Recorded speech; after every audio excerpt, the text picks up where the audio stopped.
Hello, my name is Walter Williamson. And I'm Larry Thomlinson. The play you're about to see, True Love, is about John Patrick and Bill Myers. Pat was one of the most prolific stage and screenwriters of the mid-20th century.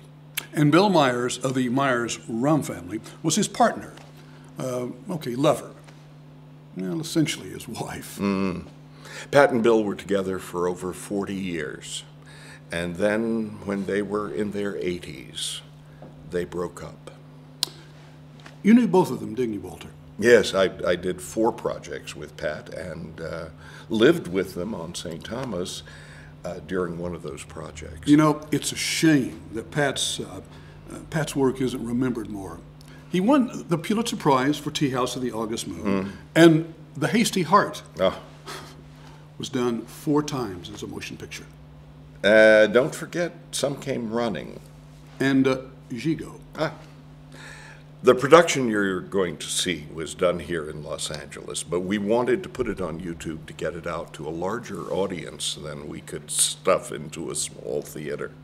It was well received here, but we want to get the script out to other theaters and let somebody else kind of tackle these 2 guys, of course, and the script too. So, as they say, without further ado. Don't we have some more ados here? I mean, do? Guess not. We hope you enjoy True Love.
He's blonde, about 25, well-proportioned, handsome goes without saying. He walks into the hotel room and puts his backpack on the credenza.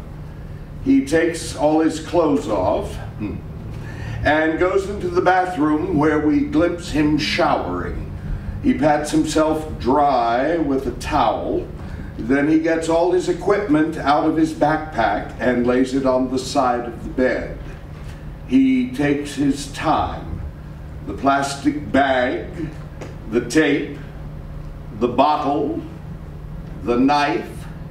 What knife? He guzzles the pint of scotch more quickly than he realizes. He has to cough a couple of times to get it all down. What knife? He tests the knife against his finger, very sharp, a little blood appears. There was nothing about Charles having a knife. He's a bit drunk by now. Did you really read the report? He takes the knife and cuts down the center of his scrotum. He what? He closes his eyes and lets the liquor protect him from the pain of the incision. There was no incision. Carefully, he forces his testicles out and cuts them free of his body. Pat! He puts them into his mouth. Grapes, Pat. He had grapes in his mouth from the welcome basket. He stands up and feels his testicles roll around on his tongue. They put something in their mouth to help them keep from breathing. We see blood stains on the side of the bed where he had sat. There were no blood stains in the police report. There were grapes in his mouth, He didn't eat his own balls. Then he lies back on the bed naked and puts the plastic bag over his head. Pat. He takes the tape and winds it around his neck so that no air can get in. God, I wish I had some right now. He touches himself one last time. Oh, yes. He was found holding his cock with appropriate stains. We see his beautiful body. I don't want to hear this part. You saw him in the pool. Oh, yes. Young god carved out of ivory. Young slut.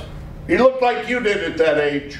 You didn't know me at that age. I have a rich imagination. Oh, don't you just. He reaches out with his other hand and takes a manuscript and holds it to his heart. The manuscript was in his backpack on the credenza along with his last paycheck. That's why they called us. I wrote that script for him. You wrote it for Leonardo DiCaprio, but he passed. He died of a broken heart. Yeah, he died performing erotic asphyxia. Died jacking off with a plastic bag over his head to intensify the sensation. Yeah. It would make a great scene, though, wouldn't it? Well, perhaps. But tell me, how are you going to find a name actor, Pat, who's going to allow himself to be seen cutting open his own scrotum? Won't happen. No, I guess not. Can you imagine the casting call for a scrotum double? In Hollywood? Hell, they'll be lined up around the block. Yeah, but it's just not your style. No. There's no real wit about it. No. Nothing light or gay. You know what I mean. Still, it would make a great scene. Yeah, perhaps. Uncastable, unfilmable, unshowable, but a great scene if you told the truth. I mean the real truth. It was nothing but a sordid, embarrassing event. Not a John Patrick moment. I tell the truth, damn it. I just don't always tell the real. That sounds like it ought to be clever. I tell what's true, even if I don't always tell what really happened.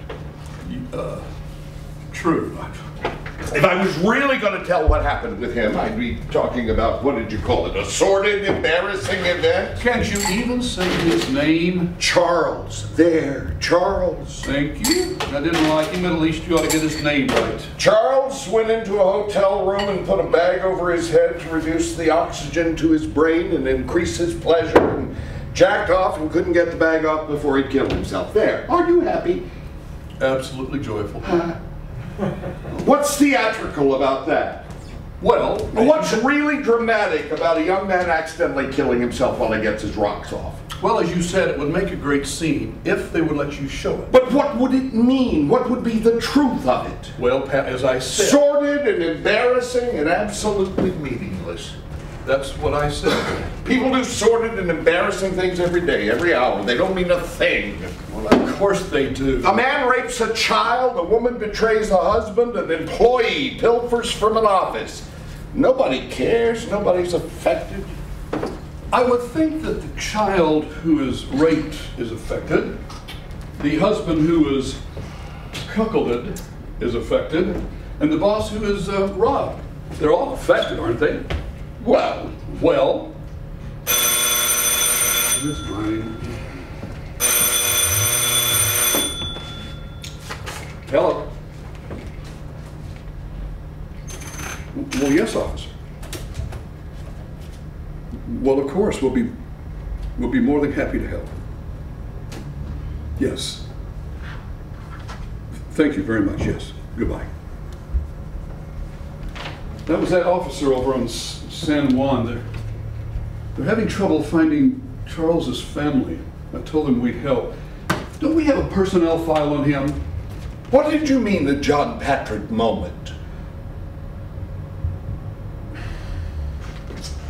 There's just nothing light or ironic or witty. It's just not your style. Well, maybe I ought to change my style. Well, I think it's a little late for that, don't you? What are you taking? My blood pressure pill. What blood pressure pill? Same one I've been taking for 6 months or more. Well, I didn't know you were taking blood pressure pills. Of course you didn't. They're not about you. Blood pressure pills? Pat, you know, we're both facing revising the number on our resume. Along with the clear fact that we're both beginning to look like a couple of old lesbians. Speak for yourself. Anyway, don't you think taking a water pill a couple of times a day appropriate? I mean, as a badge of age, it's preferable to breaking a hip. I had my hips replaced. You had your knees replaced. Yeah. I didn't. Age is a hell of a price to pay for maturity. That sounds like something I would write. You will. The tall man makes a catty comment. He thinks the hero doesn't hear.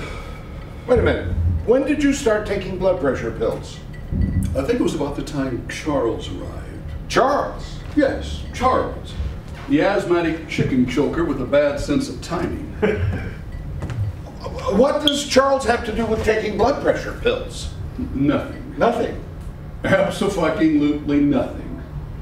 I don't understand. Now, isn't that ironic?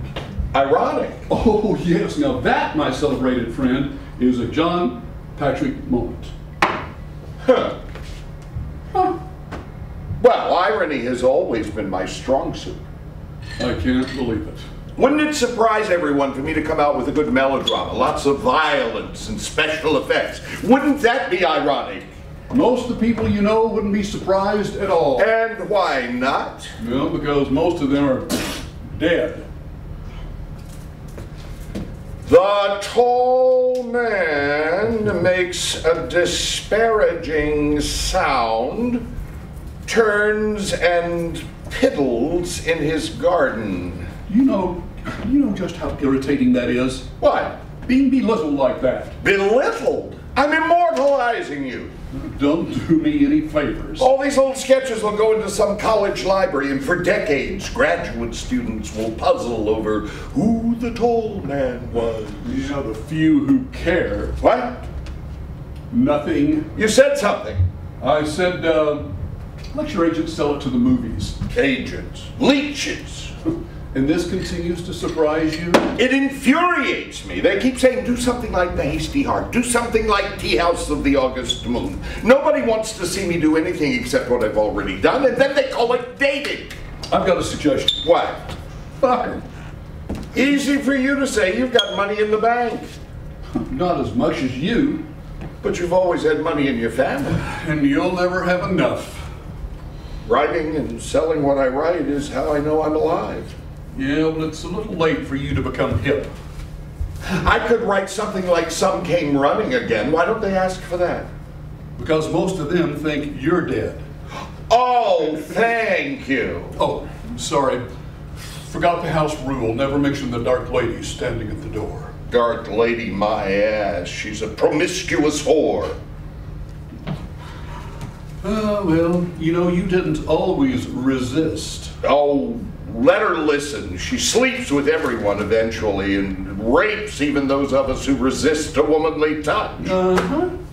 As I say, you didn't always resist. You mean my marriage? Ha! Another unmentionable.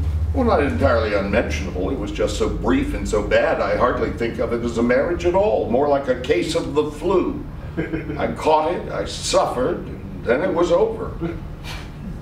Well, as Sakini said in Teahouse, pain makes men think, thought makes men wise, and wisdom makes life endurable. Marlon was so bad in that movie. Yes, but I hear he was good at other things. Not as good as you might think. Brando, the sexiest man alive. In the magazines for a year. But what a year. Marlon was a very selfish lover. You know, I'm a little jealous. Don't be. Remember, I dedicated Teahouse of the August Moon to you. And Marlon got fat. I put him out of my mind a long time ago. Yeah, you have a way of doing that, putting people out of your mind. Huh? Never mind.